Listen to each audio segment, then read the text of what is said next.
All right, this is Faye D'souza in collaboration with Boom Live. I'm bringing you conversations and truth be told on things that we should know about, specifically to do with the coronavirus, questions that have been popping up.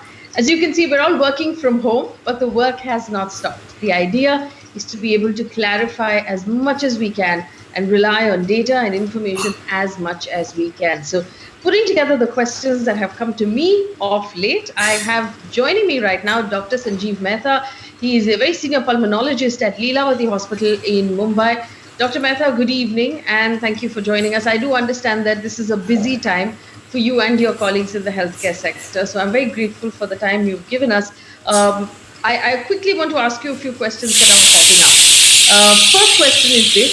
We know now there's been an increase of cases, specifically in Mumbai, we're talking of over 100 cases.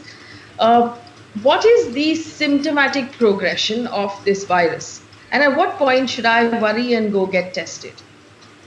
Sure. First of all, thank you for inviting me and thank you for this excellent program. I'm sure it will help a lot of people. It's a very good question. What are the symptoms? So the symptoms usually, and I think I'd like to make a very important point, that symptoms may not start for the first anywhere from 1 to 2 weeks after exposure. So it would be fallacious because I get patients saying, oh, you know what, I met somebody or I didn't go out for the last 1 week. Well, that's good, but it could be more than that. So that's one. So a lot of people are going to be asymptomatic. A few when they do get it, will be mild features of a normal flu. So it's going to be feeling of fatigue, weakness. The commonest symptom statistically is basically a cough, a dry hacking cough in 80% of the patients. Now, this could be accompanied by fever, usually associated with a lot of weakness. And when you have disproportionate weakness for the cough and fever, you've got to suspect something bad is going on. Then it will progress to shortness of breath. And of course, by that time, fever, cough, shortness of breath, particularly a dry cough, feeling heaviness, breathlessness, that's really when the patients are going to end up in hospital. The question that you asked is, when do you test? Well, the answer to that, practically speaking, is test as soon as you suspect the problem. So, and sometimes you need to repeat the test. There's no way you can make out without doing a test whether this is another flu or a normal infection or malaria till such time as you do the test. So therefore, if you suspect it in the appropriate patient, dry cough, having exposure to somebody in the environment or neighborhood has got it, get the test done. That's the only way. So doctor, if I know someone who has tested positive and I know that I interacted with this person or met this person or there's some sort of thoroughfare communication between us, should I volunteer then to go get tested? Is that the responsible thing to do? Yes, I agree. That is the right thing to do because if you have met somebody, that's the time to test so you can break the chain. If you have got tested and it turns out to be positive, then that person can stay in isolation. He doesn't have to get worried that he's going to go to a hospital or quarantined in a government facility. I think for the most part, the government is telling people to stay home. So if you don't know, then you can't be quarantined. So I think, yes, if you met with somebody, that person is tested positive, reach out to the health authorities, get tested. Right. So I want to ask you specifically about the fact that you said that you won't have to get admitted. Now, obviously, for the number of cases that have been detected, thankfully for India, our mortality rate is still fairly low. We haven't lost as many of our patients. People are recovering. So first of all, it's important for us to realize that not everybody, people recover into complete health. But at what point does someone need to get admitted into hospital, into ICU, need a ventilator? What is the basic treatment for a relatively healthy human being with this virus? So this is again a very good point. So let me elaborate a little bit. Remember that 80% of the people are going to be fine. They're going to get a small little cough, cold. They will feel occasionally short of breath, but they're going to be fine. So let not people get too afraid, and that's why they may not test. Of the 20% that do get symptoms is going to be shortness of breath and difficulty in breathing, high fever, sweating. That's the person who's going to get into hospital.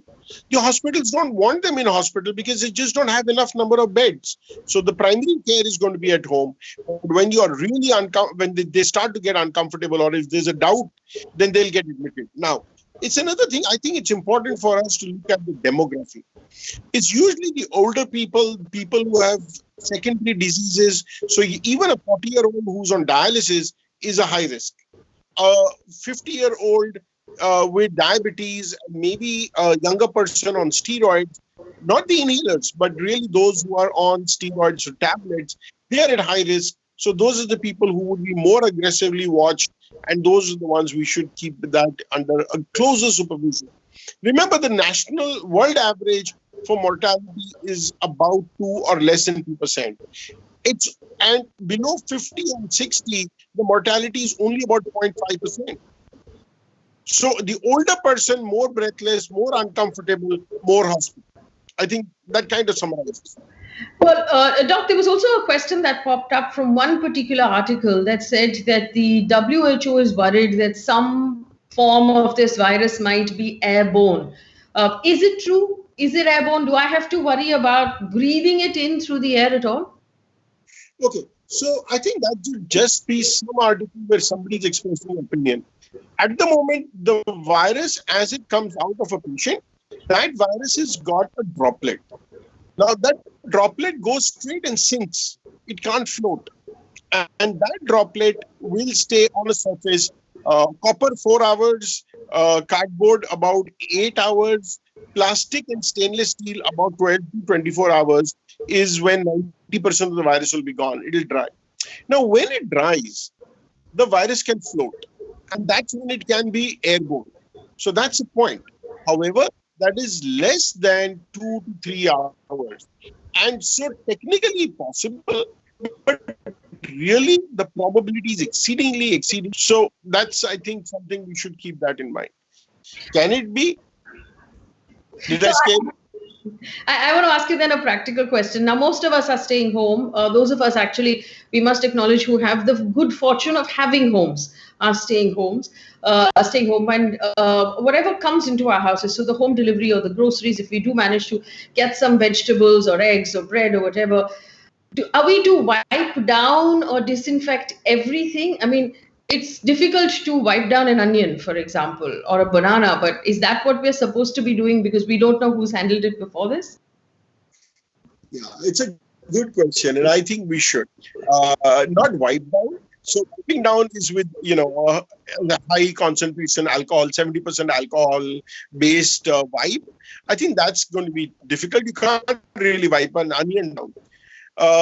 But what you can do is, at least I would put everything under the tap water with a little bit of soap. It's not a very resistant virus. So any kind of any kind of detergent is enough. But so if I had a bunch of groceries, I'm going to recommend that it goes into a bucket with a simple soap water and come out. Not because of the groceries are bad. You cannot get it from the grocery. What can happen is if the person prior to it who was handling it, say, sneezed on it. You don't know if the person sneezed or coughed. So it is always better to be safe. A simple wash with the detergent is enough. You don't need to go through elaborate wipe downs. But, if you had a milk carton, that can be either cleaned or wiped both ways, but let it dry. I think the essence here, if you remember what I just said, is it does not last, the virus does not last on any surface for any length of time. Wipe it or whatever, keep it in the sun for 4 hours, you're going to be safe. The point is, you don't have to worry, you'll be safe. All right, so this is really important. The entire grocery bag could go out onto the balcony for 4 hours and you could bring it back in, provided there's no, let's say, dahi or ice cream in it. You should be okay. Food, Doc. There's a lot of talk about don't eat non-vegetarian food, don't eat, food from out. What's your recommendation? Can we get it from food? Sure. So the recommendation is you can have anything if it's hot and cooked. Even close things. So supposing you were to take away and say an order, again, the same principle applies. You order a pizza from outside, it's hot and cooked, no problem. But you don't know if the delivery boy by mistake coughed or sneezed on it. I would yet take care and clean the outer surface. And in this case, I wouldn't put it under water. You can just wipe it away, alcohol-based solution, because honestly, you don't know who the person was who delivered it to you. But if you did that, you'd be perfectly safe. I would not worry. You can have Italian. I said that earlier. You can have Italian. You can have Chinese. You can have any food. If it's hot and cooked, you're fine. You're absolutely fine. You're absolutely fine. All right. A quick question about safety, Doctor. And I must ask this.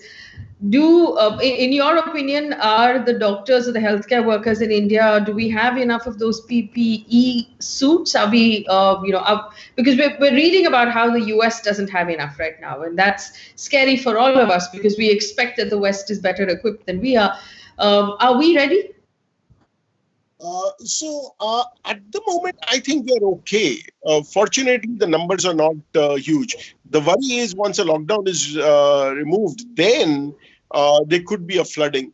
And that is sometimes something I can't tell you today.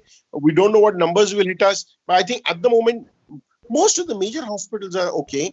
Most of the major government centers are okay. But I am a little concerned about some of the smaller centers, even in private and in government, who may not have that the complete PPE.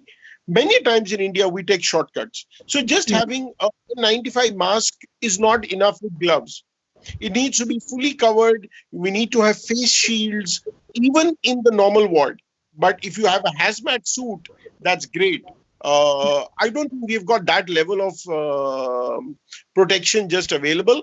I don't have the number with me, but I'm a little concerned about the smaller centers. All right.